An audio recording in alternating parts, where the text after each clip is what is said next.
जय राधा माधव, जय कुंज बिहारी। जय राधा माधव, जय कुंज जय कुंज बिहारी। जय गोपी जन वल्लभ, गिरिवरधारी। जय गोपी जन वल्लभ, गिरिवरधारी। यशोदानंदन व्रज जन रंजन, यशोदानंदन व्रज जन रंजन। यमुना तीरा वनचारी, यमुना तीरा वनचारी। जय राधा माधव, जय कुंज बिहारी। हरे कृष्ण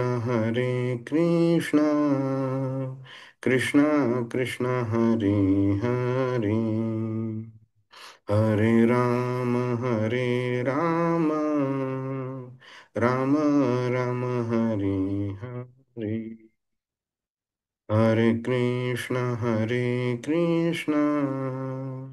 कृष्ण कृष्ण हरे हरे, हरे राम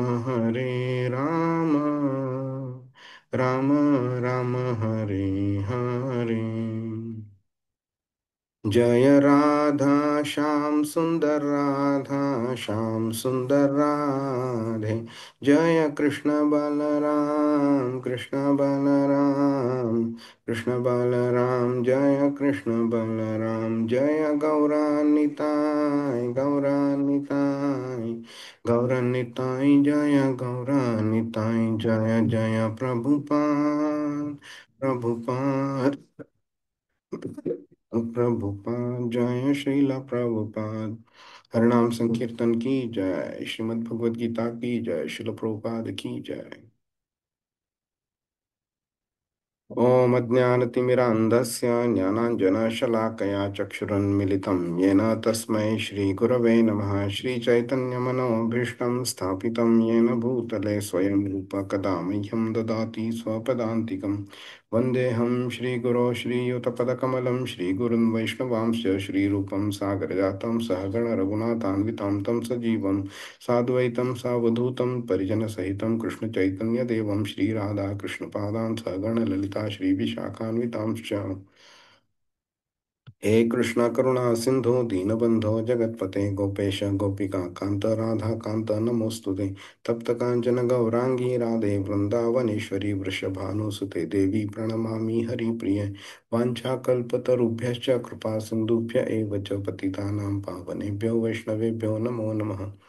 नमो विष्णुपादाय कृष्णपृष्ठाय भूतले श्रीमते भक्तिवेदांत स्वामिनिति नामिने, नमस्ते सारस्वते देवे गौरवाणी प्रचारणे निर्विशेष शून्यवादी पाश्चात्य देशतारिणे। जय श्री कृष्ण चैतन्य प्रभु नित्यानंद, श्री अद्वैत गदाधर श्रीवासादि गौर भक्तवृंद। हरे कृष्णा कृष्ण कृष्ण हरे हरे, हरे राम राम राम हरे हरे। हरे कृष्णा।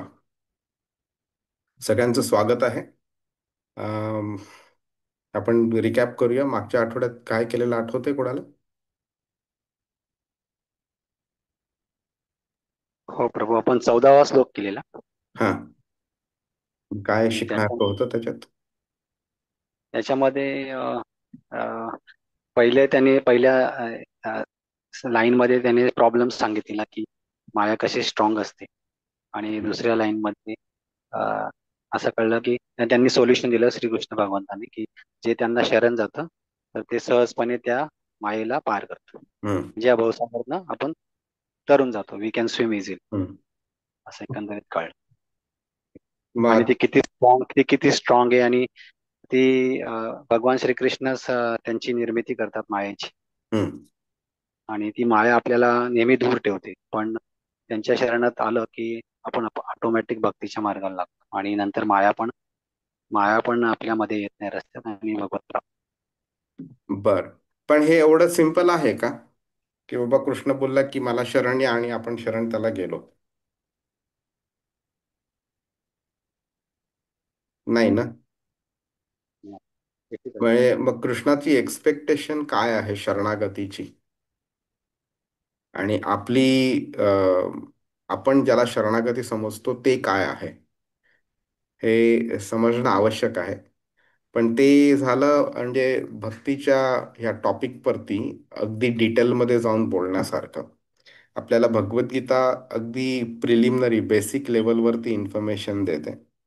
तर त्या त्या बेसिसवरती आता आपण त्या डिटेलमध्ये नको जाऊया. पण अगदी प्रिन्सिपल लेवलवरती बोलायचं झालं ना, तर अ, 7व्या अध्यायाच्याच 19व्या श्लोकामध्ये कृष्णाने ह्याची एक ग्लिम्प्स दिलेली आहे शरणागती. वासुदेव सर्वम इति स महात्मा सुदुर्लभ, कृष्ण बोलतो. मिनिंग वासुदेव कृष्णा व्यतिरिक्त काहीही नाहीये. ते जेव्हा आपल्याला समजेल, ती खरी शरणागती. ओके, ह्याचा अर्थ काय, की आपल्याला वाटतं आपलं शरीर, आपला बँक बॅलन्स, आपली फॅमिली, आपली सोसायटी, कंट्री वगैरे ह्या सगळ्या गोष्टी आपल्याला प्रोटेक्ट करतील, आपल्याला आनंद देतील वगैरे.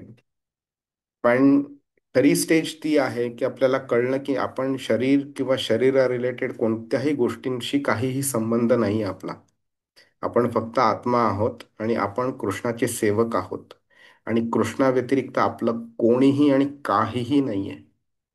त्या स्टेजला जेव्हा आपण जाऊ आणि मेंटली आपल्याला समजेल की कृष्णाच्या भक्ती व्यतिरिक्त आणि सेवे व्यतिरिक्त आपल्याला कोणताही काहीही कार्य नाही आपलं, ह्या स्टेजला जेव्हा जाऊ, ती खरी शरणागती आहे. आहे आपल्यामध्ये असं कोणी आत्ता? आपल्याला वेळ लागेल, आपण त्या स्टेजला जायला वेळ लागेल. पण गंमत अशी आहे की आपण डायरेक्शन आपली बरोबर आहे. कितीही वेळ लागो, कृष्णाने 5व्या अध्यायाच्या आय थिंक ते एक 19व्या बहुतेक श्लोकामध्ये कृष्ण बोललाय प्राक शरीर विमोक्षणात. म्हणजे जोपर्यंत हे शरीर आहे आणि फक्त हेच शरीर नाही, तर त्याच्यानंतर मिळणारं प्रत्येक शरीर, त्या शेवटच्या क्षणापर्यंत जोपर्यंत आपल्याला कोणताही भौतिक शरीर आपल्याकडे आहे, तोपर्यंत आपल्याला हे करत राहायचंय. हम्म. त्यामुळे इट्स इट्स अ जर्नी जी आपण सुरू केलेली आहे, पण त्याला एंड अजून लांब आहे. पण एंड इम्पॉसिबल नाहीये, गॅरंटीड आहे. जर का आपण उलट्या डायरेक्शनला चालायला चालू केलं, तर एंड अजून अजून अजून अजून लांब चालेल. कारण आपल्याला जायचंय उजवीकडे, आपण जाऊ डायरेक्ट डावीकडे. आणि उजवीकडे जायला अजून आपल्याला उलट परत यावं लागेल. हरे कृष्ण. कोणाला काही प्रश्न आहे? नाही नाही प्रभू, प्रभू. फक्त तेवढा एकच जो शब्द आपण जो एक महत्वाचा, ज्याचं तुम्ही ऑलरेडी उत्तर दिलं, मामेव. हम्म. आय थिंक तो एक आपण महत्वाचा शब्द आपण बरोबर, बरोबर. तर मामचा अर्थ काय म्हणजे? कोण कोण माम सांगेल? म्हणजे आपण जे ब्रह्म म्हणतो ना, किंवा जे म्हणजे ऍक्च्युली याच्यामध्ये श्रीकृष्णच होतो. म्हणजे म्हणजे जे आपण जे काही आपल्याला डोक्यामध्ये आहे की लाईक इतर इतर देवी देवता वगैरे डेमिगॉड्स वगैरे जे आहेत, ते नसून हे फक्त श्रीकृष्ण किंवा श्री विष्णूच हेच होतं माम. आणि माम एव म्हणजे त्यांच्यापेक्षा वरती कोणी नाही. ओके, त्यांच्या आता इकडे कृष्ण कंपॅरिझन करत नाहीये, पण जेव्हा हा शब्द तो प्रपद्यंते वापरतो, तो बोलतो ना सरेंडर करा तुम्ही मला, शरणागती घ्या माझी. त्यावेळी शरणागती माझी घ्या बोलतो, त्यावेळी आपण त्याला मिसइंटरप्रिट नाही केलं पाहिजे. की बाबा हा कृष्णाची आणि कृष्णासारखे असणारे त्यांची शरणागती घेतली तरी चालेल. पण कृष्ण बोलतोय नाही, माम आणि एव हा शब्द वापरतोय. मी आणि मी फक्त, माझ्या व्यतिरिक्त कोणी नाही. ओके. त्यामुळे आपण ह्या श्लोकाला अजून डिस्टॉर्ट करणं, अजून मिसइंटरप्रिट करण्याची आवश्यकता नाहीये. आत्ता मी हे जे बोलतोय, अजून सुद्धा तुम्हाला ते एक्सेप्ट करायला डिफिकल्ट आहे, कारण तुमच्यामधले असे बरेच लोक असतील जे इतर देवी देवतांची पूजा करत असाल तुम्ही, त्यामुळे तुम्हाला ते अजूनही एक्सेप्ट करायला डिफिकल्ट होईल. पण ते एक्सेप्ट करायला सिम्पल व्हावं म्हणून आजचा जो श्लोक आहे त्या श्लोकापासून, म्हणजे 15व्या श्लोकापासून 25व्या श्लोकापर्यंत कृष्ण हे आपल्याला उत्तर देतोय की सरेंडर त्याला कोण होतं आणि कोण नाही होत ते. तर आपण ते बघूया आज. हरे कृष्णा. कोणाला काय प्रश्न आहे का मी जाऊ पुढे? हरे कृष्णा प्रभूजी, फक्त एकच कमेंट की जसं तुम्ही म्हटलं की या जर्नीला सुरुवात झाली, तर मला जस्ट कृतज्ञता व्यक्त करायची समीर प्रभूजींची, जे तुमचे भाऊ आहेत.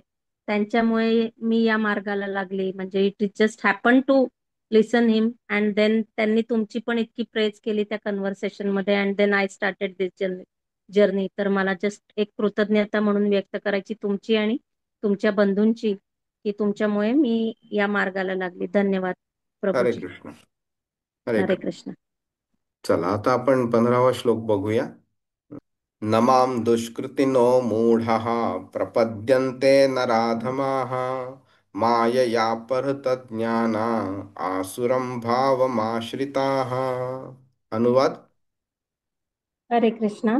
जे अत्यंत मूर्ख आणि दुष्ट आहेत, नराधम आहेत, ज्यांचे ज्ञान मायेमुळे नष्ट झाले आहे आणि जे असुरांची नास्तिक प्रवृत्ती धारण करतात, ते मला शरण येत नाहीत. हरे कृष्ण. हरे कृष्ण. आता आपण आता बघूया की 14वा श्लोक आणि 15वा श्लोक आणि त्याच्या पुढच्या श्लोकांमध्ये काय रिलेशनशिप आहे ते. ठीक आहे. तर 14व्या श्लोकात कृष्णाने काय सांगितलेलं की ही माया, जे भौतिक पूर्ण जगत आहे, ती खूप दुस्तर आहे. हा, दुरत्यय हा त्याने शब्द वापरलेला. तर दुरत्यय का आहे? कारण तिला पार करणं खूप कठीण आहे. कठीण का आहे? तर ती तुम्हाला भरपूर अशी प्रलोभनं देत राहते कॉन्स्टंटली. तुम्हाला असं वाटतं की अरे, अमुक एक गोष्ट मी काल एन्जॉय केली, आता मला अमुक एक गोष्ट एन्जॉय करायची आहे. नंतर ती संपते ना संपते तोच दुसरी गोष्ट तुमच्या डोळ्यासमोर उभी राहते. नंतर तुमचे विचार अजून तिसऱ्या गोष्टीकडे जातात. तर हे सगळं इतकं कंटिन्युअसली होत राहतं की तुम्हाला म्हणजे त्या भौतिक आनंद जो मिळवायची जी तुमची इच्छा आहे, जी प्रवृत्ती आहे, त्यातनं बाहेर पडायला तुम्हाला वेळच नाही मिळत. कधी तुम्हाला पैशाची काळजी डोक्यावरती ठेवून देईल. कधी तुम्हाला असं वाटेल अरे आता मी माझं शरीर थोडंसं हे होत चाललंय, मी म्हणजे म्हातारा होत चाललोय, शरीरातली ताकद कमी होत चालली, मला हे करायला पाहिजे ते करायला पाहिजे. किंवा तुम्हाला डिसिजेस वगैरे देत राहील शरीरामध्ये वगैरे. आणि मुलांची काळजी असेल, मुलांचा अभ्यास, ऑफिसमधलं टेन्शन, ह्या सगळ्या गोष्टी, एन्जॉयमेंट वगैरे, ह्या सगळ्या गोष्टी कंटिन्युअसली देत राहणार. आणि त्यामुळे त्या त्या पूर्ण परिस्थितीमधनं बाहेर पडणं आपल्याला मुश्किल होऊन जातं, ज्याच्यामुळे कृष्णाचा विचार करण्याची सवडच मिळत नाही. हं? आता आम्ही किती जणांना विचारतो, अरे भगवद्गीतेच्या क्लासला या, क्लासला या, नवीन काहीतरी तुम्हाला छान शिकायला मिळेल आध्यात्मिक वगैरे. नाही, आम्हाला हे काम आहे, आम्हाला ते काम आहे. काही लोक बोलतात ना, मी दर शनिवारी सकाळी क्रिकेट खेळायला जातो, नाही आमची पिकनिक जाणार आहे, हे करणार आहे ते करणार आहे. ह्या गोष्टीमधनं त्यांना माया बाहेर येऊनच देत नाही. त्यांना इतका तेवढा आनंद दाखवते त्या गोष्टींमधनं की इकडे लक्ष देण्याची त्यांना म्हणजे आवश्यकताच वाटत नाही. आणि त्यामुळे ती दुरत्यया कृष्ण बोललेला आहे. पण तो बोलला की तरीही ह्याला, या मायेला आपण तरून जाऊ शकतो. माया मेताम तरंती ते, जर का माम एव ये प्रपद्यन्ते, जर का कृष्णांच्या चरणकमलावरती आपण शरणागती स्वीकारली, तर ही अतिशय सिंपल होऊन जाते एकदम. तरंती हा शब्द वापरलाय. तरंती म्हणजे खरं तरणं म्हणजे फ्लोट होणं. एखाद्या समुद्रावरती फ्लोट होत होत आपण दुसऱ्या टोकाला जर बाहेर पडलं तर किती सिंपल आहे, आपल्याला स्विम करण्याची पण गरज नाहीये. कृष्ण बोललं ही एवढी सोपी गोष्ट आहे. पण मग साहजिक एक प्रश्न निर्माण होतो की एवढी सोपी कृती आहे, तर मग सगळी लोक, एस्पेशली जे समाजातले हे सुशिक्षित आणि बुद्धिमान लोक, सो कॉल्ड, ओके, जे आहेत, ते एवढा सुलभ आणि प्रभावी मार्ग जर आहे तर ते हा मार्ग स्वीकारत का नाहीत, हा प्रश्न ऑटोमॅटिकली निर्माण होणार. तर कृष्ण त्याचं उत्तर आपल्याला ह्या श्लोकामध्ये देतो. ठीक आहे. मग आता काय झालंय की ह्या 15व्या श्लोकामध्ये कोण त्याला शरणागत येत नाही हे त्यांनी सांगितलंय. 16व्या श्लोकामध्ये कोण शरणागत येतात ते सांगतो तो. आता बरं, मग हे दोन एक्स्ट्रीम्स झाले की जे येत नाहीत आणि जे येतात. पण त्यांच्या मध्येही काही प्रवृत्तीची लोक असतात. तर 16व्या श्लोकापासून 19व्या श्लोकापर्यंत कृष्णाने शरणागत येणाऱ्या लोकांबद्दल सांगितलंय. 20व्या श्लोकापासून 23व्या श्लोकापर्यंत कृष्णा व्यतिरिक्त कोणाला तरी लोक शरण जातात त्यांच्याबद्दल सांगितलंय. आणि 24 आणि 25व्या श्लोकामध्ये कृष्णाने निर्विकार रूपाला जे शरण जातात त्यांच्याबद्दल सांगितलंय कृष्णाने. ठीक आहे. तर ते आपण जसं पुढे जाऊ तर आपण बघूया आपण. तर आता इकडे काय आहे, आपल्याला ह्या श्लोकामध्ये आसुरी प्रवृत्ती असलेली जी लोक आहेत ती कशी मायेमुळे खरं तर ते ग्रासलेले गेले आहेत, पण त्यांना ते समजत नाही. त्यांना त्यातनं आनंद वाटतो त्यांना, की अरे बाबा मी ह्या पार्टीला गेलो, मी इकडे ही एवढी दारू प्यायली आणि एवढी दारू प्यायली आणि मी केवढ्या वेळ नाचत बसलेलो आणि रात्रभर जागलेलो. तर ती गोष्ट त्यांना आनंददायी वाटते. ओके. पण त्यांना कळत नाही की ते कसे मायेच्या आतमध्ये अजून अजून अजून अजून गुरफटले जात आहेत ते. ही जी गोष्ट असते, ही प्रवृत्ती असते, त्याच्यामुळे एक जास्तीत जास्त नवीन नवीन आसक्ती त्यांची एक निर्माण होते. ओके. आणि ती भौतिक आसक्ती स्वतःच्या इंद्रिय तृप्तीकरता जी असलेली एक स्वार्थी इच्छा असते, त्याच्यामुळे त्यांच्याकडे जो समोर एक बघण्याची जी दृष्टी असते, पुढे म्हणजे आध्यात्मिक जगताकडे बघण्याची दृष्टी असते, ती दृष्टी हळूहळू हळूहळू बंद होते आणि शेवटी आध्यात्मिक आंधळेपणा येतो त्यांना. आणि at a certain point of time त्यांना वाटतं की देव नावाची कोणती गोष्टच नाही ह्या जगामध्ये, आणि हा सगळा मूर्खपणा आहे. आणि मग ते नंतर नास्तिक बनतात ते, ज्याचं वर्णन कृष्णाने आसुरम भावम आश्रिता असं केलेलं आहे. तर आपण ह्या लोकांबद्दल आज बघणार आहोत आपण. तर एक छोटीशी गोष्ट आपण बघून घेऊया की भक्त आणि आसुरी लोक जी असतात त्यांच्यामध्ये छोटे छोटे काय फरक आहेत.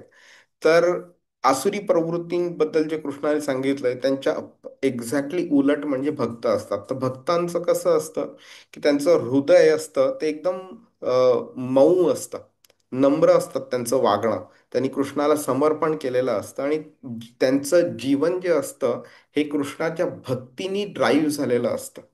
ओके. एखादी गोष्ट उद्दिष्ट म्हणून ठेवली तर ती कृष्णाच्या भक्ती आणि भक्ती रिलेटेडच असणार ती. ओके. स्वतःच्या इच्छेकरता कोणती उद्दिष्ट ठेवत नाही ते. पण आसुरी वृत्तीची लोक असतात ते काय करतात, त्यांना मायेने जो आनंद दाखवलेला असतो त्या गोष्टींकडे त्यांचं आकर्षण असतं आणि आसक्ती असते आणि त्याला ते चिकटून राहतात ते.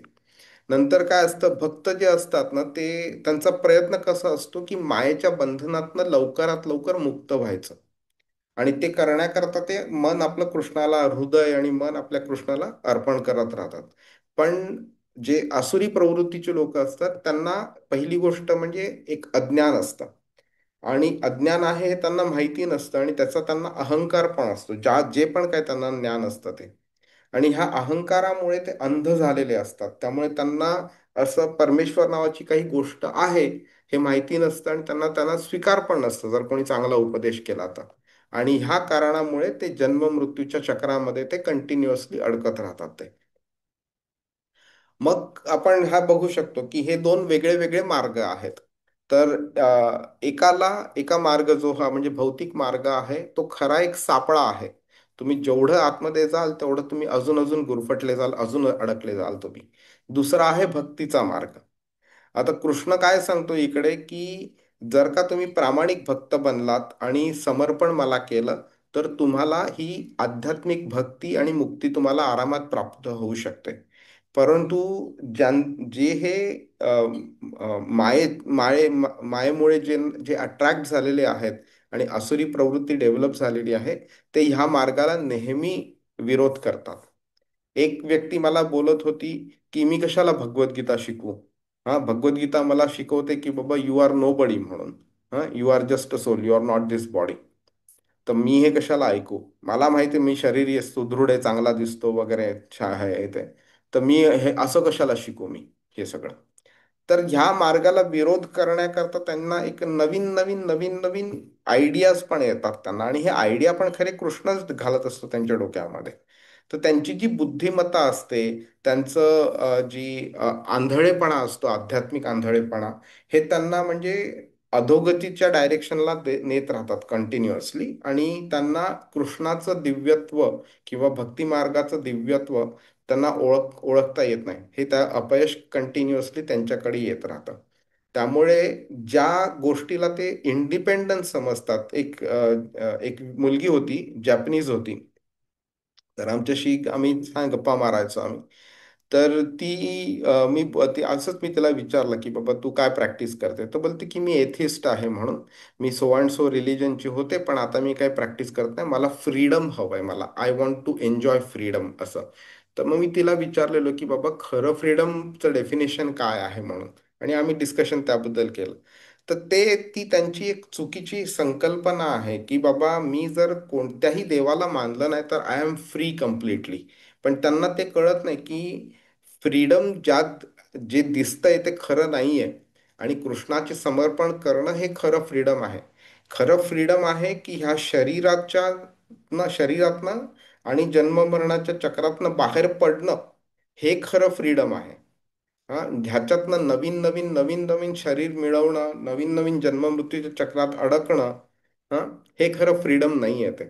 त्यामुळे त्यांना फ्रीडम काय आहे हेच माहिती नाही, तर त्यातनं मार्ग शोधण्याचा प्रयत्न तर ते करतच नाहीत कधी.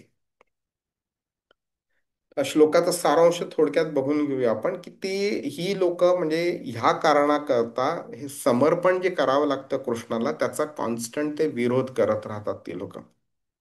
मग अशा लोकांना जेव्हा आपण त्यांना जाऊन उपदेश सुद्धा करतो, त्यावेळी सुद्धा ही जी संधी मिळते त्यांना की बाबा उपदेशाकडे लक्ष देऊन उपदेश जो मिळालाय त्याप्रमाणे ऍक्शन घ्यायच्या वगैरे, तर ती संधी दवडवून टाकतात ते.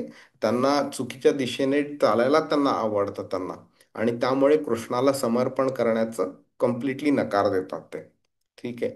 अशा व्यक्तींना, ओके, नमाम दुष्कृतीनो मूढा, असं कृष्ण बोललाय. तर ते दुष्कृतीनं म्हणजे की ह्या चार लोकांना, चार प्रकारची लोक कृष्णाने सांगितलेले, चार प्रकारच्या लोकांना कृष्णाने दुष्कृतीनं असं म्हटलेलं आहे. तर दुष्कृतीनंचा अर्थ काय आहे ते आपण बघून घेऊया.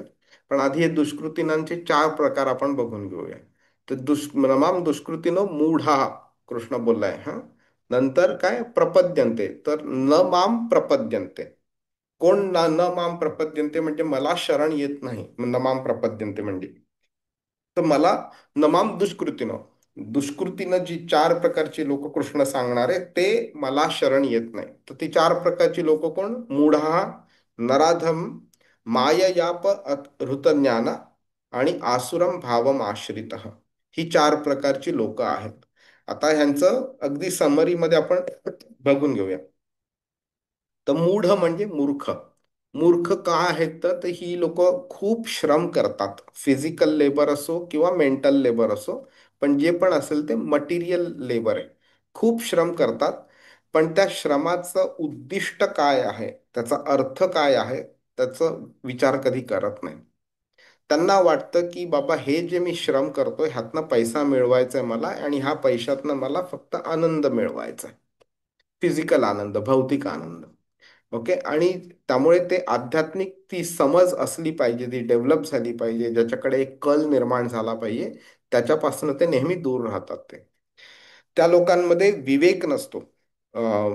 जी बुद्धी असली पाहिजे की चांगलं काय वाईट काय हे समजणं आणि त्याप्रमाणे डिसिजन घेणं, हा विवेक नसतो त्यामुळे. त्या विवेक नसल्यामुळे त्यांना कृष्ण कोण आहे आणि कृष्णाचं स्थान काय आहे आणि ते दिव्य स्थान का आहे हे ओळखता येत नाही त्यांना. त्यामुळे फक्त भौतिक इच्छा आणि आपली एन्जॉयमेंट, आपलं फॅमिली, आपली जॉब वगैरे ह्याच गोष्टींमध्ये ते अडकलेले असतात. दुसरे असतात नराधम. ओके. अधम म्हणजे काय? अगदी खालच्या लेवलचे. नराधम म्हणजे काय? तो नर जो सगळ्या नरांच्या कॅटेगरीमध्ये, नर म्हणजे इथे फक्त पुरुष नाही तर स्त्री पण येते ह्याच्यामध्ये, तर सगळ्यात जे खालच्या लेवलवरती आहेत ते नराधम असतात त्या. ठीक आहे. तर ही लोक काय असतात, ह्यांना पण प्रॉपर चांगली बुद्धी असते त्यांना. हा. आणि त्यांच्याकडे क्षमता पण असते, पण ह्या क्षमतेचा उपयोग ते अधोगती करता करतात.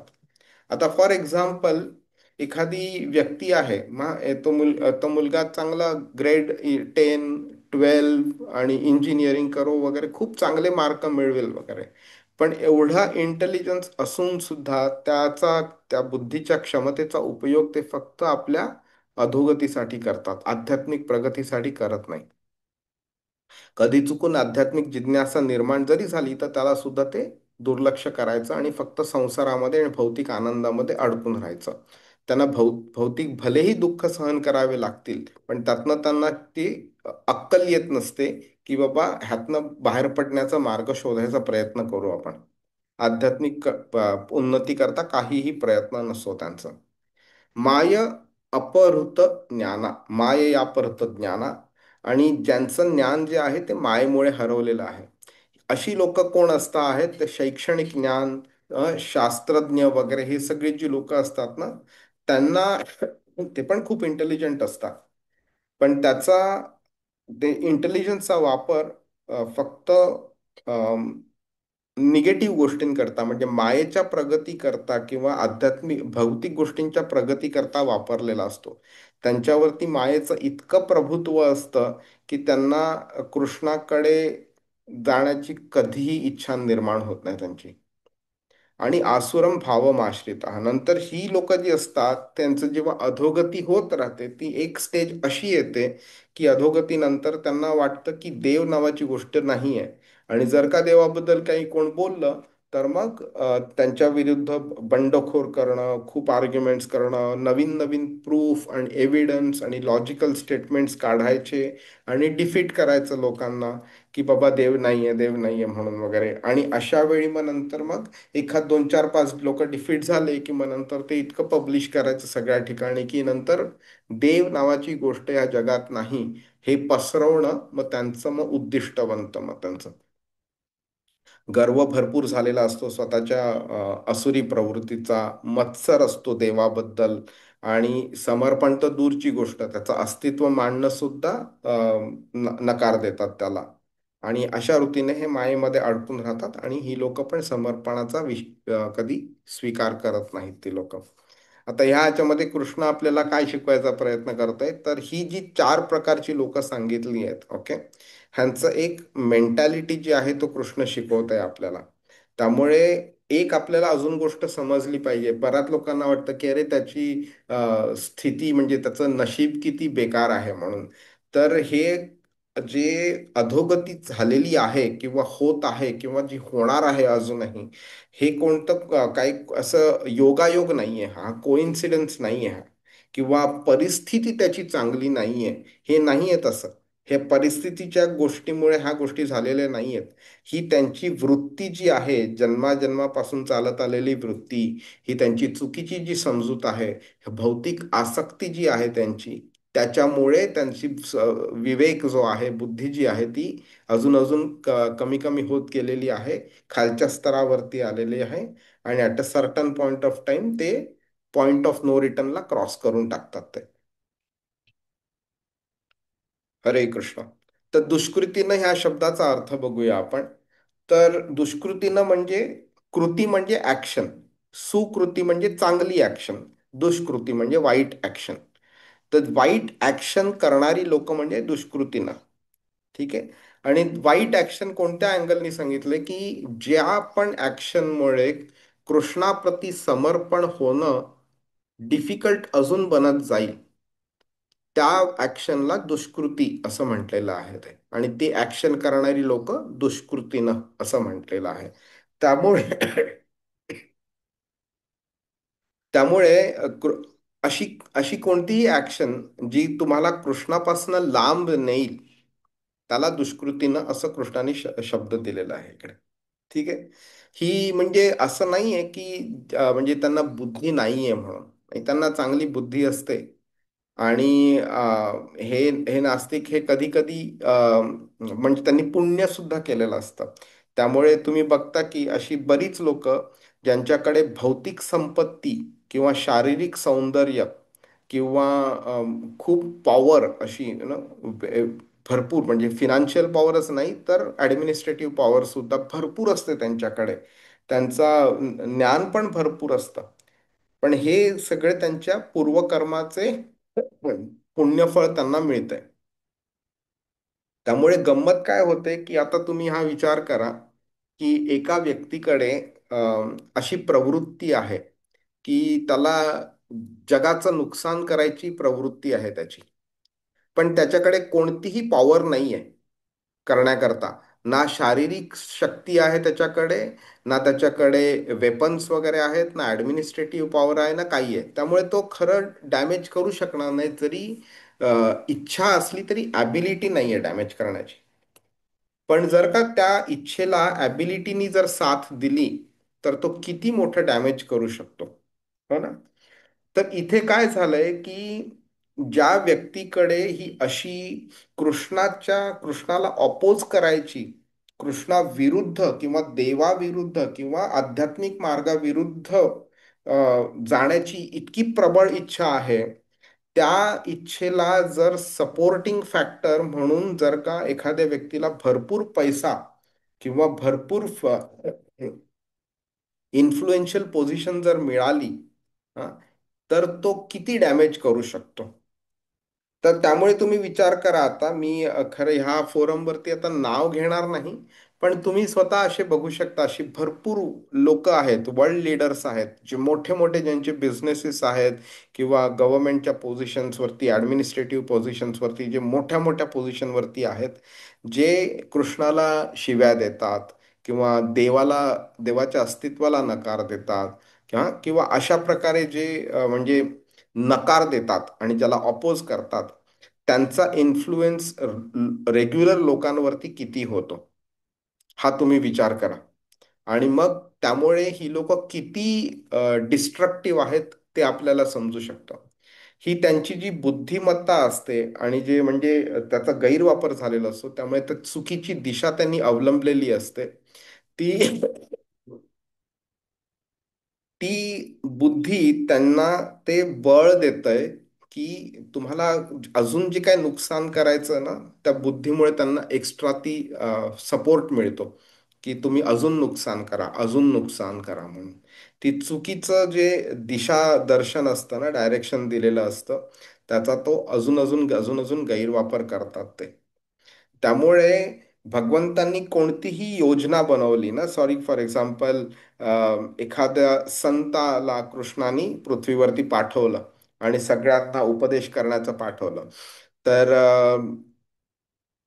त्यांना नकार देणं, त्यांना खोटं पाडणं आणि त्यांच्या वचनांना जे चुकीचं आहे हे ठरवण्याचं आणि लोकांना इन्फ्लुएन्स करण्याचं कार्य ही लोक करत राहतात. आता आपल्याकडे पंढरपूरची वारी जाते दरवर्षी, तर किती किती श्रद्धाळू अ, विठ्ठलाचे भक्त किती मैल मैल चालतात.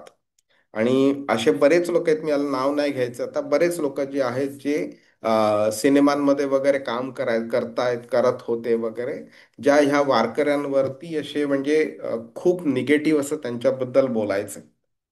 आणि अगदी सगळ्यांना नाही, पण काही लोक इन्फ्लुएन्स होतात त्यांच्यामुळे आणि काही लोक मग तो मार्ग सोडून देतात तो, आणि ते कार्य ही लोक करतात. म्हणून कृष्ण बोलते की दुष्कृतीनं तुम्ही स्वतः तर तुम्ही येत नाहीच आहात माझ्याकडे, तुम्ही इतरांना पण येऊन देत नाही आहात. आता हा जो श्लोक आहे ह्याच्यावरती भरपूर स्लाइड्स आहेत, तर मला नाही वाटत हा पूर्ण श्लोक आज होईल म्हणून. तर चार जी लोक आहेत त्यापैकी दोन लोकांना मी मूढ आणि नराधम मी आज कव्हर करायचा प्रयत्न करतो. माये अपहृत ज्ञान आणि आसुरम भावमाश्रिता आपण पुढच्या वेळी बघूया आपण. तर मूर्ख म्हणजे काय, आणि ती व्यक्ती कृष्णाला का शरण जात नाही. तर हा जेव्हा कृष्ण हा शब्द वापरतोय, तर कृष्णाला अशा लोकांना बद्दल सांगायचंय की जे कंटिन्युअसली निरंतर श्रम करत राहतात. हा, तर श्रम म्हणजे असं नाही की जो कन्स्ट्रक्शन वर्कर आहे फक्त तोच श्रम करतो. आपल्यासारखी व्यक्ती सुद्धा जेव्हा दररोज सकाळी उठते, घाईघाईनी डबा वगैरे सगळं बनवायचा आणि लोकल ट्रेनमधनं जायचं, ऑफिसमध्ये जायचं, 8, 10, 12 तास कामं करायची, बॉसच्या शिव्या खायच्या, क्लायंटच्या शिव्या खायच्या, कामं अगदी फॅमिलीला वगैरे बाकी सगळ्या गोष्टींना बाजूला ठेवून आणि प्रमोशन मिळायचंय म्हणून किंवा चांगली पोझिशन हवी आहे, नवीन कंपनी हवी आहे, मोठी सॅलरी हवी आहे वगैरे, किंवा चांगलं रेटिंग हवं आहे वगैरे, ह्या सगळ्या गोष्टींकरता झटत असतं वगैरे कंटिन्युअसली. नंतर संपूर्ण दिवस संपल्यानंतर घरी अगदी थकून यायचं पूर्णपणे, आणि त्यानंतर मग अक्षरशः कसंबसं जेवायचं आणि झोपून जायचं. ह्या ही जी दिनचर्या आहे ते इतके श्रम आहेत त्याच्यामध्ये.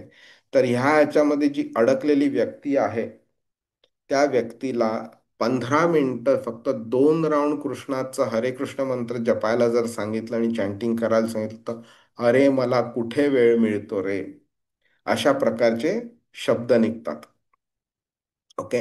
पण ह्या जर आपण व्यक्तीला विचारलं की बाबा हे तू एवढे श्रम घेतो आहेस, पण त्याचा खरं उद्दिष्ट काय आहे, ह्याचा परिणाम काय होणार आहे, तर त्यांना ते माहिती नसतं. ते बोलते की नाही रे, माझ्या डोक्यावरती लोन आहे, माझ्या मुलांचं शिक्षण आहे, हे आहे ते आहे, त्यामुळे मला हे सगळं करावं लागतंय.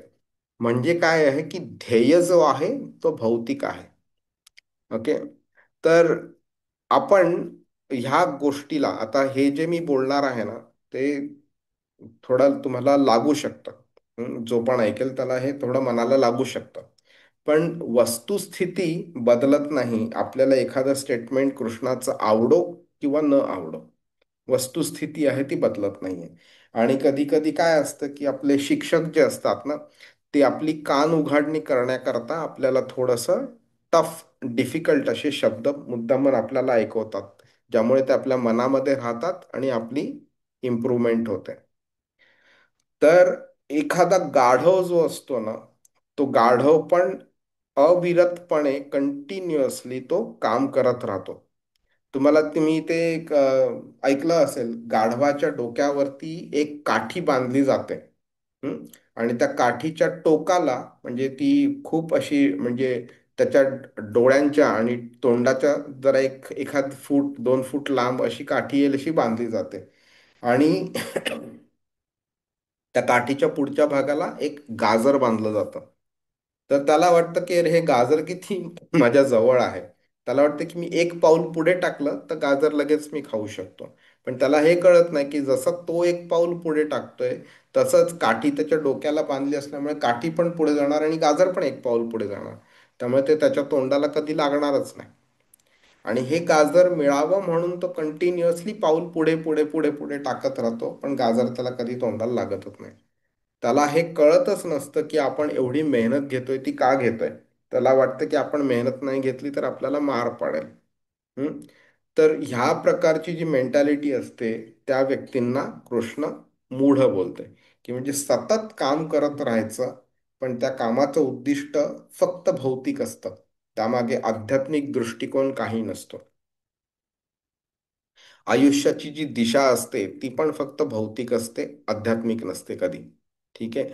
कधी आपण जन्माला का आलो, ओके, आपण जन्माच्या आधी काय होतं, मृत्यूनंतर काय होणार आहे, एवढे बेसिक प्रश्न पण लोक विचारत नाहीत. आणि फक्त त्यांचं जे गरज जी असते, शारीरिक गरज, की बाबा मला झोपण्याचं कसं आहे, खायला काय आहे, कपडे घालायला काय आहेत वगैरे, फॅमिलीबद्दल वगैरे, फक्त एवढाच विचार असतो. असं नाही की हा विचार करणं चुकीचं आहे, पण फक्त हा विचार करणं आणि आध्यात्मिक विचार अजिबात न करणं, तो प्रॉब्लेम येतो. त्यामुळे ह्या ज्या गरजा आहेत ह्या शरीराच्या गरजा, ह्या शरीर जसं मिळालं त्यापासून सुरुवात झाली, आणि जोपर्यंत शरीर असणार आहे तोपर्यंत त्या गरजा असणार आहेत. त्यामुळे ह्या गरजा भागवण्याचं काम करता शरीर आपल्याला दिलंच नव्हतं कधी. शरीराचा उद्दिष्ट वेगळा होता, पण शरीराबरोबर ह्या गरजा आल्या. पण आपण काय केलं, फक्त ह्या गरजांनाच इम्पॉर्टन्स दिलं, आणि ज्या कारणाकरता शरीर दिलं त्या कारणाला कधी इम्पॉर्टन्स दिलंच नाही. आणि हा विचार हे मूढ लोक करू शकत नाही. त्यामुळे त्यांची मानसिकता कशी असते की फक्त श्रम करायचा, आत्मचिंतन करायचं नाही कधी. आणि जे आयुष्य आहे ते फक्त मेहनतीमध्ये जातं त्यांचं, आणि आयुष्याचा उद्दिष्ट काय आहे हे त्यांना कधी इंटरेस्ट नसतो, कधी प्रश्न विचारत नाहीत. त्यामुळे आयुष्याच्या पेक्षा जे काही परम सत्य आहे, श्रीकृष्ण जो आहे, त्यांना शरण जाण्याचा मार्ग ते लोक कधीच शोधायचा प्रयत्न करत नाही. ओके. नंतर त्यांना हे जी कर्मफलं असतात, ती कर्मफलं स्वतःहून भोगायची एक वेगळी इच्छा असते त्यांना, की मला जे काही मी मिळवीन त्यातनं जो आनंद मिळणार आहे तो मला आनंद हवा आहे त्यातनं. हे कर्मफल कधी भगवंतांना अर्पण करण्याची त्यांना इच्छा होत नाही, त्यांना ज्ञान पण नसतं. त्यामुळे आपण जे गाढवाचं जे घेतलं उदाहरण, तर गाढवाच्या उदाहरणात आपल्याला हे कळतं की कंटिन्युअस काबाड कष्ट करायचे आणि स्वतःचं पोट भरण्याचं काम करत राहायचं. मालक आपल्याला मारेल ह्या भीतीने तो थोडं काम करतो, झोपतो, आणि गाढविणीशी मैथून करून गाढविणीच्या लात खात बसायचं आणि आपली कामवासना तृप्त करत राहायची. हम्म. हे जे सगळं जे मी बोलतोय हे माझे शब्द नाही आहेत, हे शास्त्राचे शब्द आहेत. त्यामुळे एखादी गोष्ट कोणाला जर वाईट जरी वाटली तरी आपल्याला कळलं पाहिजे की शास्त्रानी ही मेंटॅलिटी व्यवस्थित ओळखली आहे लोकाची, त्याप्रमाणे ते डॉक्युमेंट केलेलं आहे, आणि मग आपल्याला चूक काय वाईट काय ते आपल्याला शास्त्र शिकवतोय. ओके. ही अजून प्रभुपाद पुढे लिहितात की हा गाढव जो असतो तो कविता पण करतो. ओके. तत्वज्ञान पण गातो. म्हणजे खरा गाढव समोर नका डोक्यासमोर आणू, तुम्ही एक नॉर्मल मनुष्य सुद्धा आणू शकता ज्याची मेंटॅलिटी गाढवासारखी आहे. पण जसा एक गाढव जेव्हा गायला लागतो त्यावेळी त्याचं ओरडणं कर्कश बनतं आणि त्याचा इतरांना त्रास होतो. मग त्याला दगड मारतात, काठी मारतात आणि हलवून टाकतात. त्याचप्रमाणे जेव्हा एखादी व्यक्ती असते जो मेंटॅलिटी गाढवासारखी असल्यामुळे जेव्हा तो तत्वज्ञान सांगायला लागतो त्यावेळी मग इतर गाढव सुद्धा त्याच्याबरोबर ते जॉईन होतात त्याच्यामध्ये. त्यामुळे जी लोक पुण्याच्या मागे लागलेली असतात वगैरे त्यांची सुद्धा ही मूर्ख हे गाढवांसारखी स्थिती असते. कारण आपण कोणतं कर्म केलं पाहिजे आणि काय कर्म केलं पाहिजे, कोणाकरता केलं पाहिजे, त्याचं ज्ञान त्यांच्याकडे नसतं. त्यांना हे माहिती नसतं की कर्म करणं हे यज्ञाप्रित्यर्थ असला पाहिजे म्हणून. ही जी त्यांची एवढी भौतिक आसक्ती जी असते ना, त्यामुळे त्या आसक्तीमुळे ते स्वतःचं काम वाढवून वाढवून घेतात, एंगेजमेंट अजून अजून अजून अजून वाढवतात ते, आणि ते ओझं कमी करण्याचा प्रयत्न करत नाहीत. आणि असं त्यांचा मार्ग नसतो त्यांचा की ओझं कमी करून थोडासा वेळ मी कृष्णाकरता जनरेट करीन, ते तसं नसतं ते. आणि त्यामुळे त्यांचं संपूर्ण जे जीवन असतं ना हे भौतिक आनंदाच्या पोटीच आनंदाप्रित्यर्थ त्यांचं जीवन समर्पित झालेलं असतं त्यामुळे. आता ह्या गोष्टीमुळे होतं काय की जो आपला खरा स्वामी आहे त्याची ओळख होत नाही आपल्याला. म्हणजे काय, तर गाढवाचा एक स्वामी असतो, एक मास्टर असतो. त्या गाढवाला वाटत राहतं की मी जर काम नाही केलं तर हा मास्टर जो आहे तो मला मारेल. पण त्याला कळत नसतं की त्या मास्टरचा पण कोणीतरी मास्टर आहे म्हणून. आणि हेच आपल्याबरोबर सुद्धा होतं. आपल्याला वाटतं की ऑफिसमध्ये मी काम करतो तर माझा बॉस आहे, तर त्या बॉसला खुश ठेवण्याकरता मला हे 10 गोष्टी करायला पाहिजेत म्हणून. त्यामुळे दिवस रात्र घरी, ऑफिसमध्ये, ट्रेनमध्ये, बसमध्ये, गाडीमध्ये वगैरे ऑफिसचंच काम चालू असतं. ओके. काही लोकांना तर मला म्हणजे ऑफिसमध्ये लोक कौतुकाने सांगतात की अरे मला ना काल हे स्वप्न पडलं आणि त्या स्वप्नामध्ये मी हे ऑफिसचं काम करत होतो आणि ह्या प्रोजेक्ट बद्दल काम करत होतो. तर हे असं पण होतं. तर ह्या भौतिक लाभाकरता ते एवढे कष्ट करतात, एक सेकंद सुद्धा त्यांना आध्यात्मिक विचार करण्याबद्दल इच्छा नसते त्यांना. आणि कधी कधी तर आपण बघतो ना, ऑफिसमध्ये बरीच लोक दुपारी 4-5 वाजता जेवतात वगैरे, आणि त्यांना आपण विचार की, "अरे आत्ता जेवते?" "हो हो, ही मीटिंग होती, ते काम होतं, हे प्रोजेक्ट होतं, आता मग सगळं झालं, आता मी शांतपणे जेवतोय." तर तर हाही प्रकार असतो. तर त्यांना म्हणजे ते कळतच नसतं की ह्या काबाड कष्टातनं भौतिक आनंद व्यतिरिक्त काहीही मिळणार नाहीये, आध्यात्मिक काही मिळणार नाहीये. त्यामुळे त्यांना ही जी मेंटॅलिटी असते, त्यामुळे त्यांना खरा मालक कोण आपला, त्याची जाणीवच नसते. त्यामुळे फक्त भौतिक गोष्ट आणि भौतिक गोष्ट त्यांना प्रयत्न करायचा असतो. आणि खरा मालक न समजल्यामुळे त्यांना, भगवंत न समजल्यामुळे त्यांना ते कधी शरण जात नाहीत त्याला.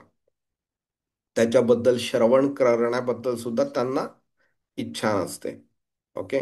तर प्रभुपादांनी काही स्ट्रॉंग शब्दांमध्ये काही अनालॉजीज दिलेल्या आहेत. त्यांनी सांगितलेलं आहे की विष्ठा खाणारा जो एक डुक्कर असतो, त्या डुकराला जर तूप साखर पासून बनवलेल्या मिठाई जर आपण दिली, त्याला ती कधी आवडत नाही. त्याचप्रमाणे हा जो मूर्ख कर्मी मनुष्य जो आहे, त्याला हे जे भगवंत जे आहेत त्यांच्यामध्ये त्यांची सेवा केल्यावरती, त्याचं नामकीर्तन केल्यावरती जो आनंद मिळतो, तो आनंद त्याला आवडेनासा होतो. आणि त्याला फक्त ही जे भौतिक आनंद जे विष्ठेसारखं आहे, ती विष्ठाच त्याला आवडत राहते. आणि ह्यांची इच्छा सुद्धा अशाच टॉपिक्स बद्दल डिस्कशन करायचं असतं. तुम्ही न्यूजपेपर उघडलं तर पॉलिटिक्स, स्पोर्ट्स, एंटरटेनमेंट, बिझनेस वगैरे ह्याच गोष्टी असतात. एखादं चुकून एखादं छोटंसं पेजवरती एखादं कॉलम येतं की आध्यात्मिक गोष्टीबद्दल काहीतरी लिहिलेलं असतं. तर हे झालेलं आहे 99% of almost every persons life, हे फक्त भौतिक गोष्टींनी सराउंडेड असतं. आणि त्यामुळे त्यांना ह्याच्याबद्दल डिस्कशन होतं ना, ह्या कथा होतात, त्यांना पण ह्या अधार्मिक कथांमध्ये त्यांना इंटरेस्ट असतो. हरे कृष्ण. कोणाला काही प्रश्न आहे आतापर्यंत? का स्ट्रॉंग वाटतंय की असं कसं बोलतात प्रभू, असं वाटतंय का? नाही. नाही, बऱ्याच स्टेजला असं प्रश्न नेहमी येतो की आपण कशाला जातोय मरत मरत ऑफिसला, तर त्याचे उत्तर आता मिळत आहे असं मला तरी वाटतंय प्रभूजी. नाही, एवढं म्हणजे एवढं स्ट्रिक्टली अनालाइज नका करू स्वतःला. कारण ह्या ज्या गोष्टी आहेत, ह्या आपल्याकरता ऍप्लिकेबल कमी आहेत. नाही, असं नाही की नाही आहेत म्हणून, पण हे असे लोक आहेत जे कृष्णाला कधी शरण येत नाहीत.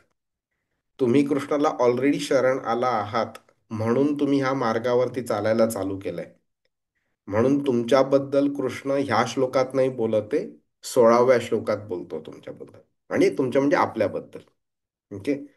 तर आपण हा नराधम आहे त्याबद्दल जरा बघून घेऊया. तर नराधम म्हणजे काय? तर नराधम म्हणजे मानव, नर जो आहे त्यांच्यामध्ये सर्वात नीच अधम जो आहे तो, त्याला नराधम म्हटलेलं आहे. तर आता आपण, तुम्हाला आठवत असेल, आपण त्या दिवशी बोललेलो की वेगळ्या वेगळ्या प्रकारचे कॉम्बिनेशन्स असतात त्रिगुणांचे, सत्वगुण, रजोगुण, तमोगुण, हे वेगळ्या वेगळ्या कॉम्बिनेशन मध्ये एकमेकांबरोबर मिक्स केल्यावरती नंतर नंतर वेगळ्या वेगळ्या प्रकारचे आउटपुट निर्माण होतं. आता त्या आउटपुट म्हणजे काय? तर प्रत्येक जे शरीर आहे, त्या शरीरा रिलेटेड एक गुणांचं कॉम्बिनेशन आहे. आणि ज्यामध्ये जिकडे रजोगुण तमोगुण जास्ती आहे, सत्वगुण कमी आहे, अशा कॉम्बिनेशन्स मध्ये ही जी लोक असतात, म्हणजे जास्ती रजोगुण जास्ती तमोगुण जे आहे, त्या लोकांना म्हणजे ते नराधमाच्या कॅटेगरीमध्ये येतात ते. त्यामुळे कृष्ण त्यांना बोलतोय की अधम आहेत ते, म्हणजे अगदी लोएस्ट आहेत मानव जातीमध्ये. तर जेव्हा आपण भगवंत किंवा जेव्हा आपण जे त्याचे भक्त असतात, त्यांना आपण काय बोलतो? नरोत्तम बोलतो. किंवा पुरुषोत्तम किंवा सर्वोत्तम असं म्हणतो, उत्तम म्हणतो. तर उत्तम ह्या शब्दाचा अर्थ काय? की जो तमोगुणाच्या पार गेलेला आहे, म्हणजे उत्तम. ओके. त्या उत्तम मध्ये सर्वोत्तम पुरुषोत्तम, सर्वोत्तम पुरुषोत्तम नरोत्तम हे सगळे येतात. तर एका ठिकाणी आपण जे भगवंत किंवा भगवंताच्या प्रती संपूर्णपणे ज्यांनी स्वतःला डिवोट केलं, जे शुद्ध भक्त आहेत कृष्णाचे, त्यांना उत्तम म्हणतो आपण. आणि इथे कृष्णाने बाकी ह्या दुसऱ्या लोकांना अधम, नराधम म्हटलेलं आहे. तर ती दिशा एकमेकांची संपूर्णपणे उलट आहे ह्याची. ओके. का उलट आहे? तर मानव जातीमध्ये जन्म घेऊन सुद्धा ह्या संधीचा उपयोग न करता तो खाली घसरत चाललेला आहे, म्हणून तो नराधम आहे. तर ह्याच्यामध्ये काय, ह्या लोकांमध्ये काय नसतं, तर आध्यात्मिक जिज्ञासा नसते त्यांना. मानव शरीराचं त्यांना काहीही इंटरेस्ट नसतो त्यांना. जिज्ञासा म्हणजे अथातो ब्रह्म जिज्ञासा, हे संहितेमध्ये उपनिषदांमध्ये सांगितलेलं आहे की सगळ्यात पहिली जी गोष्ट असते आध्यात्मिक मार्गावरती चालण्याच्या, जे चालायला पहिलं पाऊल टाकण्याआधी अथातो ब्रह्म जिज्ञासा, की ही जिज्ञासा असली पाहिजे व्यक्तीमध्ये की अध्यात्म काय आहे, आत्मा काय आहे, शरीर काय आहे, मी कोण आहे. हं? ही जी जिज्ञासा जर असली तर मनुष्य आध्यात्मिक मार्गावरती चालायची इच्छा ठेवतो. ओके. तर मानव जेव्हा आपल्याला मनुष्य शरीर मिळतं, तर ह्या शरीराचं जे वैशिष्ट्य आहे, ते वैशिष्ट्य आपल्याला दोन हात, दोन पाय, दोन नाक, डोळे वगैरे सगळं जे आहे, ते ह्याच्यामधनं वैशिष्ट्य नाही आहे ते. जर का आपल्याला वाघासारखं शरीर मिळालं तर चांगलं असतं किंवा वाईट असतं. त्या शरीर रचनेमध्ये वैशिष्ट्य नाही, तर वैशिष्ट्य आहे आपली ब्रह्मजिज्ञासा किती आहे, आध्यात्मिक मार्गावरती चालण्याची कल, प्रवृत्ती कशी आहे आपली. जर काही जिज्ञासा नसली तर एका मनुष्यामध्ये आणि एका प्राण्यामध्ये काहीही फरक नसतो. ओके. एक प्राणी काय करत असतो, तुम्ही कुत्र्याला बघा, मांजरीला बघा, किंवा कोणालाही बघा, पशु पक्षी कोणालाही बघा तुम्ही, तर आहार, निद्रा, भय आणि मैथून हे 4 प्रकार करत असतात. झोपणं, खाणं, विश्रांती आणि भय, त्यांना प्रत्येक गोष्टीचं भय असतं, आणि मैथून फक्त त्यांना सेक्स लाईफ हवं असतं. तर ह्या 4 गोष्टींमुळे एक प्राणी संपूर्ण त्याचं जीवन रिव्हॉल्व होत राहतं ह्या 4 गोष्टींभोवती. मनुष्य ह्या 4 गोष्टी तर करतोच करतो, पण त्याला बुद्धी पण दिलेली आहे, आणि त्या बुद्धीचा वापर तो आध्यात्मिक प्रगती करता करता करता त्याने केलं पाहिजे, पण तो नाही करत तो त्याच्याकरता. त्यामुळे जो जो मनुष्य आध्यात्मिक प्रगतीच्या करता स्वतःच्या बुद्धीचा वापर करत नाही, त्याच्यामध्ये आणि प्राण्यामध्ये, पशुमध्ये, पक्षीमध्ये काहीही फरक नाही. त्यामुळे त्याला बोललेले की तू नराच्या जे जे 4 लाख प्रकारचे जे नर आहेत, ओके, नर म्हणजे नारी पण इन्क्लुडेड आहे त्याच्यामध्ये, तर 4 लाख प्रकारचे जे मनुष्य आहेत योनी, त्यांच्यामध्ये तू अगदी लोएस्ट लेवलवरती आहे. तर ह्याचा प्रॉब्लेम काय आहे की पुढच्या जन्मी तुम्ही नराच्या, मनुष्याच्या योनीतनं खाली पडून पशु पक्षी या योनीमध्ये येता तुम्ही. ठीक आहे. ही जी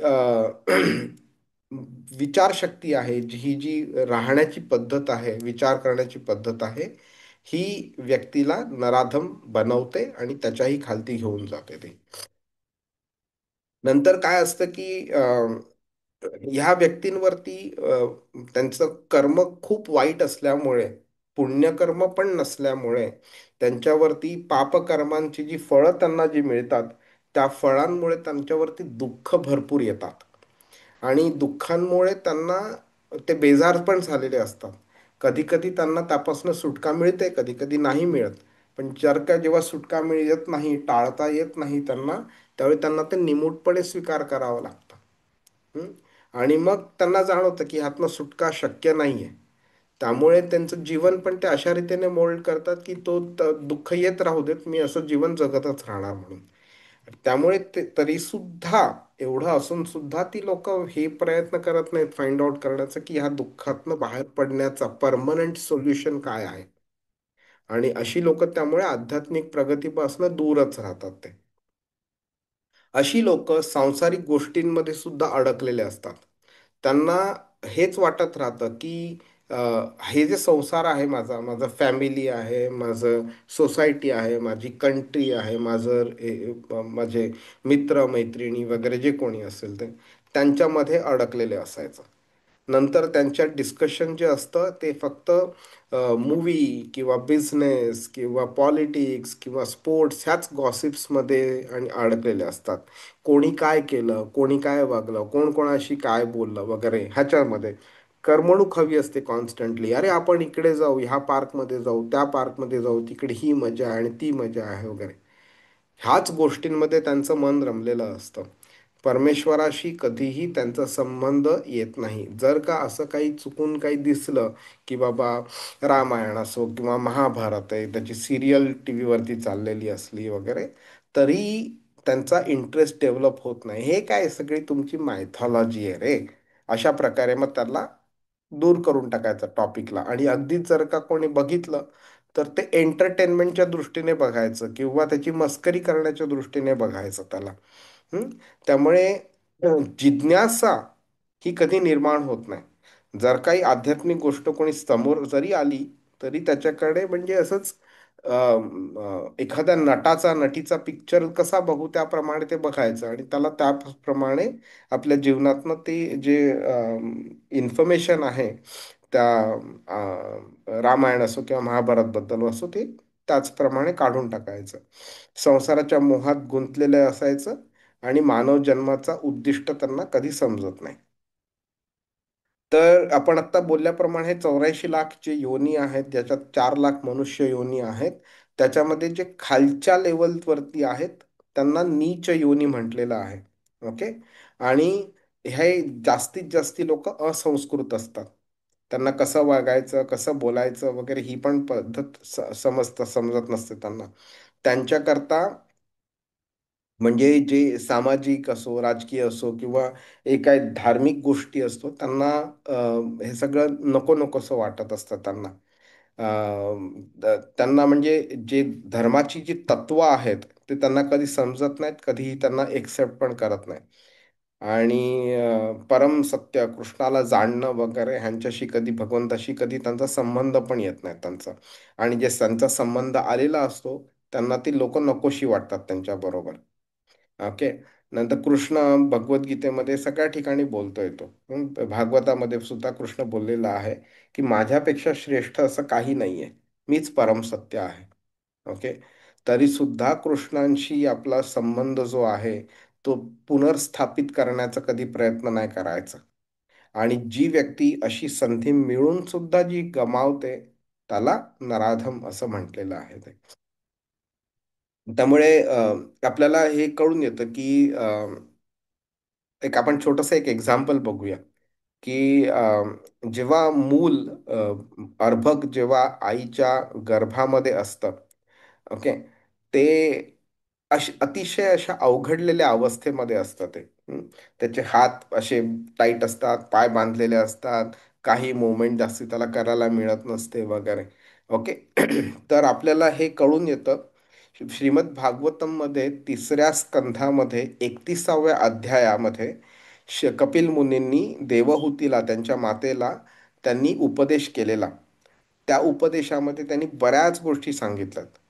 तर त्यापैकी एका गोष्टीमध्ये 31व्या अध्यायामध्ये त्यांनी एक मूल, ओके, एक जंतू, एक आत्मा आईच्या शरीरात येण्याआधी पासून काय घडतं, आल्यानंतर काय घडतं, पहिल्या दिवशी, दुसऱ्या दिवशी, तिसऱ्या दिवशी, पहिल्या आठवड्यात, दुसऱ्या तिसऱ्या आठवड्यात, महिन्यामध्ये वगैरे काय घडतं, ते तो मूल आईच्या शरीरातनं बाहेर पडेपर्यंत काय घडतं ह्याची इत्थंभूत माहिती दिलेली आहे. तो त्या अवघडलेल्या अवस्थेमध्ये असताना त्याला बरेच कृमी कीटक वगैरे त्याच्या शरीराला चावत असतात ते. ओके. ते आपल्याला दिसत नाहीत. ओके. आणि त्यामुळे त्याला इतका त्रास होत राहतो, त्याला आधीचा जन्म त्याचा आठवत असतो त्यावेळी, आणि तो परमेश्वराला प्रार्थना करत असतो की मला ह्यातनं सोडव. मी तुला वचन देतो की बाहेर येताच, गर्भाशयातनं बाहेर येताच मी भगवंताची सेवा, तुझी सेवा करीन आणि तुला विसरणार नाही म्हणून. ओके. आणि त्या नंतर जेव्हा तो बाहेर येतो, त्यावेळी तो हे सगळं मायेमध्ये गुरफटल्या गेल्यामुळे परत तो सगळं विसरून जातो. आणि मग नंतर अ, तो परत मायेच्या ह्याच्यामध्ये अधीन होऊन त्याच प्रकारची कामं करतो तो. तर हे लोक सुद्धा अशीच असतात. जेव्हा जर पहिली गोष्ट भगवंतावर विश्वास नसतो, पण जर का कोणी त्यांना उपदेश दिला की अरे ठीक आहे ना, नमस्कार कर, तू नमस्कार केल्याने तुझं नुकसान काय आहे, जर का तुला काही मिळालं, फायदा झाला तर चांगलं आहे, नाही फायदा झाला तर तुझं नुकसान काय आहे, अशा प्रकारे सांगितल्यावरती मग ही लोक काय असतात, संकटात असल्यावरती मग ती लोक कोणत्या ना कोणत्या आवडत्या देवतेला नमस्कार करतात, प्रार्थना करतात वगैरे, आणि मग त्यांच्यातनं काहीतरी मिळवण्याचा प्रयत्न करतात.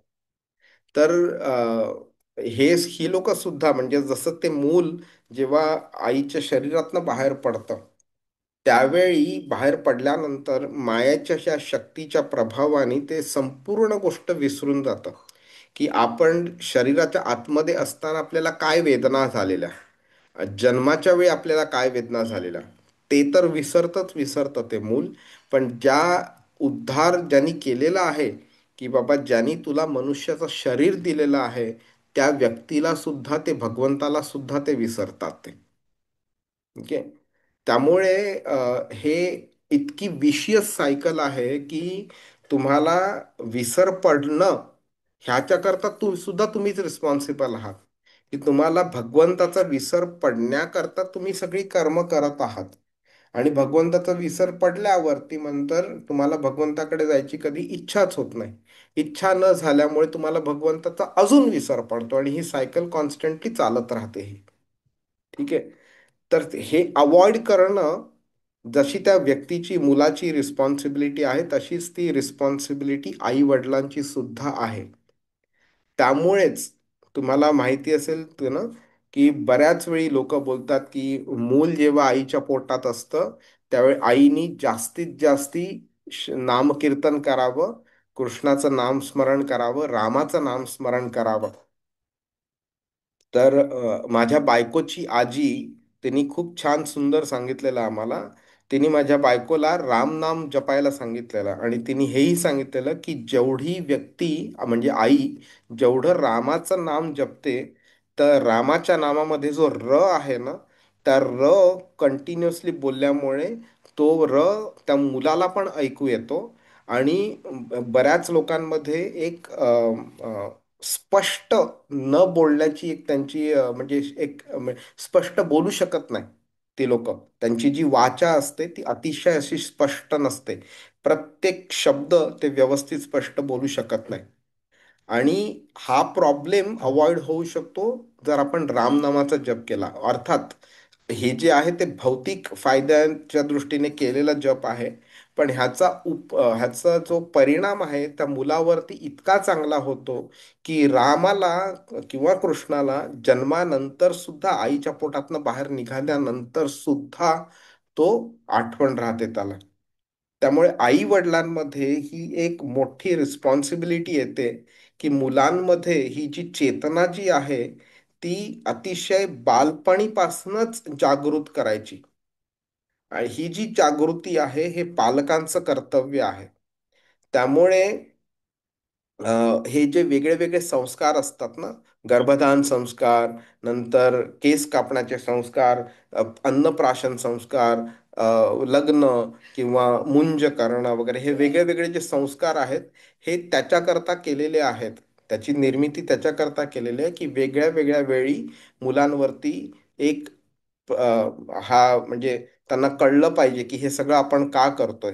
ह्याचं उद्दिष्ट भौतिक नाहीये, त्याचं उद्दिष्ट आध्यात्मिक प्रगती आहे म्हणून. पण आता ह्या सगळ्या गोष्टी लोप पावल्यात. हं?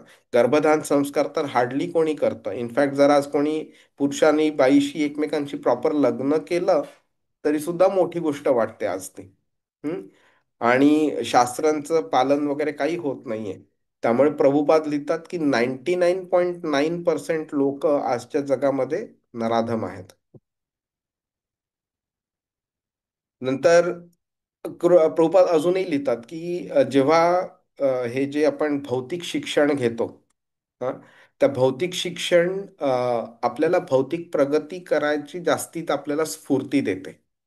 त्यामुळे काय होतं, मग आध्यात्मिक शिक्षण जर नसलं तर मग अ, ह्या भौतिक शिक्षणाचा म्हणजे खरा तर जो प्रभाव असतो तो खरा तर निष्फळ ठरतो तो.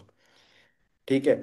आणि गंमत काय होते की आपल्याला वाटतं की भौतिक शिक्षणच जायला पाहिजे. आता आम्ही आमच्या जेव्हा नातेवाईकांशी वगैरे बोलतो भगवद्गीता शिकायला या किंवा तुमच्या मुलांना पण शिकवा, तर नाही नाही नाही नाही, हे आत्ता नाही आता करायचं. मुलांचं आत्ता एज्युकेशन आहे ते त्यांना आधी करू देत, त्यांना प्रॉपर सेटल होऊ देत आणि मग सगळं बघू. बऱ्याच लोक आम्हाला बोलतात हे तुम्ही आत्तापासनं काय करता, हे मुलांना तुम्ही आत्तापासनं काय शिकवता तुम्ही, हा तर सगळ्या रिटायर झाल्यानंतरच्या गोष्टी असतात ह्या. ओके. तर रिटायर झाल्यानंतर गंमत अशी असते की 60-65 वर्ष ज्या पद्धतीने आयुष्य जगलेलो आहे ती पद्धत ऑटोमॅटिकली सुटणार आणि गीतामध्ये सांगितलेल्या सगळ्या गोष्टी एक्सेप्ट होण्याची प्रोबॅबिलिटी किती असते बरं, कोणाला माहिती आहे आपण किती जगणार आहोत. मे बी रिटायरमेंटच्या आदल्या दिवशी सुद्धा मनुष्य देह सोडेल, मग नंतर हे करायला कधी मिळणार तुम्हाला. त्यामुळे हे जे ही जी एक दृष्टिकोन असला पाहिजे जीवनाचा, दैवी दृष्टिकोन असला पाहिजे, हे तो नराधमांमध्ये नसतो हा. हं? आणि हे मिळण्याकरता एक महत्वाची गोष्ट असते जी म्हणजे एका भक्ताची कृपा आपल्यावरती होणं. आता कृष्ण काय बोलतो, आणि कृष्णाने हे 16व्या अध्यायात पण सांगितलेलं आहे की अशी जी असुरी लोक असतात त्यांना मी कंटिन्युअसली पाताळामध्ये त्यांना म्हणजे ठेवत असतो मी. जन्म झाला परत पृथ्वीवरती आणायचं, परत पाताळात न्यायचं, परत पृथ्वी परत पाताळ, हे त्यांना कंटिन्युअसली चालू करतो कृष्ण, चालू ठेवतो कृष्ण. तर आता कृष्ण जर का अशा प्रकारे रिझल्ट देतो एखाद्या व्यक्तीला, सॉरी, तर कृष्ण जर का अशा प्रकारे रिझल्ट देतो एखाद्या व्यक्तीला, तर ह्यातनं मार्ग कसा बाहेर पडणार मग, की बाबा माझी बुद्धी खराब आहे त्यामुळे माझी प्रवृत्ती खराब आहे, प्रवृत्ती खराबमुळे माझी कर्म खराब आहेत, कर्म खराब आहेत त्यामुळे माझी कृष्णाकडे जाण्याचा कल पण खराब आहे, आणि त्याच्यामुळे मग हे विशियस सायकल चालूच राहतं. मग ह्यातनं सुटका कधी होणार. त्यावेळी आपल्याला कळून येतं की एखादा जेव्हा शुद्ध भक्त जो असतो त्याच्या संपर्कात जर आपण आलो तर त्याच्या कृपेमुळे आपल्याला ह्यातनं बाहेर पडण्याचा मार्ग दिसतो. तर जेव्हा चैतन्य महाप्रभू आलेले त्यावेळी म्हणजे ते चैतन्य महाप्रभू स्वतः कृष्ण आहेत. ओके. जेव्हा कृष्ण स्वतः अवतरला चैतन्य महाप्रभू म्हणून, त्यावेळी त्यांच्याबरोबर बलराम पण आलेले, ज्यांनी नित्यानंद प्रभू आपण म्हणतो आपण त्यांना. तर नित्यानंद प्रभूंनी दोन असे नराधम होते ज्यांचं नाव जगाई आणि मधाई होतं. तर हे दोन्ही भाऊ अतिशय अतिशय पापी होते, म्हणजे आपण इमॅजिन पण नाही करू शकणार अशा प्रकारची पाप करत होते. तरी सुद्धा त्या नित्यानंद प्रभूंनी त्यांचा उद्धार केला. ओके. आणि अ, एवढे नीच मनुष्य असून सुद्धा त्यांना भक्त बनवलं, त्यांना चैतन्य महाप्रभू म्हणजे कृष्णाचा. तर हे पॉसिबल तेव्हाच आहे जेव्हा शुद्ध भक्ताची कृपा आपल्यावरती होते तेव्हा. त्यामुळे जरी कृष्णाने एखाद्याला नकार जरी दिला तरी भक्त त्याच्यावरती कधी म्हणजे त्याला नकार देत नाही. भक्त तरी सुद्धा त्याला कृष्णाकडे आणण्याचा प्रयत्न करतो. त्यामुळे चैतन्य महाप्रभूंनी सांगितलेलं आहे की आपण स्वतः तर चांगले भक्त बनायलाच पाहिजे, पण इतरांना सुद्धा भक्त बनवण्याकरता आपण प्रयत्न केले पाहिजेत आपण. आणि त्याच्याकरता सर्वात मोठा इफेक्टिव्ह असा मेथड काय आहे, तर भगवंतांचं संदेश, भगवंतांचं नाव, भगवंतांची महिमा, भगवंताबद्दल ज्या लीला आहेत भगवंतांच्या, त्यांचं नम्रपणे श्रवण केलं पाहिजे. हम्म. आणि या सर्व उपदेशांचं सार म्हणजे श्रीमद भगवद्गीता. तर ह्या नराधमांचा सुद्धा उद्धार होऊ शकतो जर का भगवद्गीता किंवा कृष्णाचं नाव श्रवण केलं तर. परंतु दुर्दैव असं आहे की त्यांना ह्या गोष्टीमध्ये इंटरेस्ट कमी असतो त्यांना.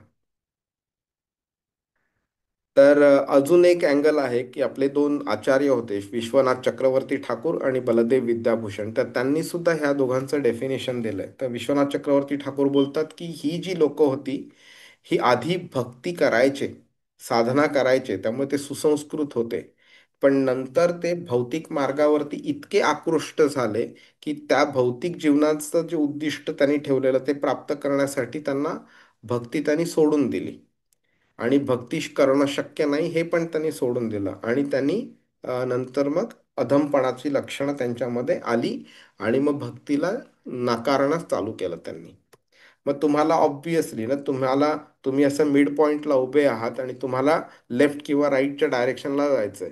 तुम्ही राईटच्या डायरेक्शनला चालत होतात, पण नंतर त्या राईटच्या डायरेक्शनपासून ऑपोजिट डायरेक्शनला चालू केलं तर तुम्हाला लेफ्टलाच जाणार तुम्ही. तर इधर तुम्ही भक्त बनू शकाल किंवा नराधम बनू शकाल, दोन्ही तर बनू शकणार नाही तुम्ही. तर जेव्हा तुम्ही भक्तीला नाकारता त्यावेळी तुम्ही नराधम बनत राहता तुम्ही. काही लोक अशी असतात जे ब्राह्मण कुटुंबात जन्म घेऊन सुद्धा संपत्तीच्या लोभामध्ये अडकलेले असतात, आसक्ती असते, तर ती लोक सुद्धा नंतर असे नराधम बनतात ती लोक. हरे कृष्ण. आता मी इथे स्टॉप करतो मी. आणि जे माय या परत ज्ञान आहे आणि आसुरम भावमाश्रित, हे मी पुढच्या आठवड्यात कंटिन्यू करेन मी. हरे कृष्ण. कोणाला काही प्रश्न आहे? नाही प्रभूजी. बर, ठीक आहे. चला मग भेटू आपण पुढच्या आठवड्यात. हरे कृष्ण. हरे हरे कृष्ण. कृष्ण. हरे दंडवत कृष्ण. प्रणाम प्रभूजी. दंडवत प्रणाम.